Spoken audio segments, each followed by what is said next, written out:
So ఇక్కడ ఒక వ్యక్తి ఏంటంటే స్పెషల్గా మన హరివాసు మీదనే టార్గెట్ చేసి ఎవరైతే ఆల్ ఓవర్ ఇండియాలో ఏపీ తెలంగాణలో ఒక టాప్ మోస్ట్ రేంజ్లో ఉన్నారో వాళ్ళను ఫోకస్ చేసి వాళ్ళ నేమ్ అండ్ ఫేమ్ డ్యామేజ్ చేస్తే వీళ్ళు ఎదుగుతున్నారు అని అనుకుంటున్నారు. వాళ్ళకు ఒక ఊహ ఉంది, బట్ అది జరగదండి. ఎందుకు అంటే ఈరోజు వరకు మనం ఎంత కంటెంట్ ఇచ్చాం అందరికీ తెలుసు. ఇక్కడ ఒకటేనండి, తెలుగా, సంస్కృతమా, హిందీనా ఇవన్నీ మనకు అవసరం లేదు. దేవనాగరి లిపి నుంచి సంస్కృతం నుంచి తర్జుమా చేసి మన తెలుగు ప్రజలకు అందించిన వాళ్ళల్లో ఆంధ్రప్రదేశ్లో, తెలంగాణలో ఫేమస్ పర్సన్స్ ఉన్నారు.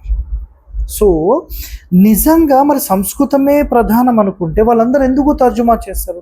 సంస్కృతం అందరూ చదవలేరు, సో అందరూ అంత డెప్త్ వెళ్ళలేరు. కనుకనే ఈ తెలుగులో మనకు తర్జుమా చేసి మనకు అందించారు. సమాచారం ఇక్కడ మనకి ఇంపార్టెంట్, కానీ ఒక లాంగ్వేజ్ అనేది కాదు. సో సంస్కృతం నుంచి ట్రాన్స్లేట్ చేసిన పుస్తకాలలో అన్నిటికంటే టాప్ మోస్ట్ రేంజ్లో కేవలం ఇంగ్లీష్ పుస్తకాలు మాత్రమే ఉన్నాయి. ఇది మీరు రాసి పెట్టుకోండి. బట్ ఇక్కడ ఒకటేనండి, ఇంగ్లీష్ పుస్తకాలను కూడా తర్జుమా చేసి మన తెలుగు ప్రజలకు అందించింది ఎవరు అనే ఆలోచన చేయాలి మీరు.